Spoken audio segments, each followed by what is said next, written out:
দেখছেন সবার খবর, সবার নজর, বার্তা এক নজর।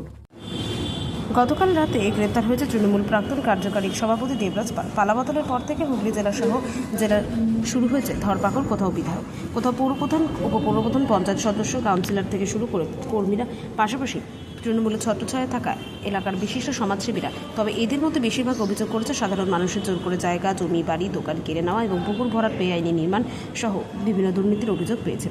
এর আগে সপ্তগ্রাম বিধানসভার অধীনে বাঁশবেড়িয়া পৌর এলাকা থেকে ধরা পড়েছে তৃণমূল ছত্রছায়ায় থাকা এলাকার 3 বিশিষ্ট সমাজসেবীকে গতকাল রাতে ধরা পড়ল বাঁশবেড়িয়া পৌরসভার 21 নম্বর ওয়ার্ডের ত্রিবেণী কালীতলার বাসিন্দা দেবরাজ পাল। জানা যায় তিনি প্রাক্তন তৃণমূল কার্যকারী সভাপতি ছিলেন। এবার বিধানসভার নির্বাচনে তৃণমূলের প্রাক্তন ফুটবলার বিদেশ বোসেন থেকে তাকেও দেখা গেছিল মিটিং করে। গতকাল রাতে মগরা থানার বিশাল পুলিশ বাহিনী এবং কেন্দ্রীয় বাহিনীকে সঙ্গে নিয়ে কালীতলায় তার বাড়িতে হানা দেওয়া।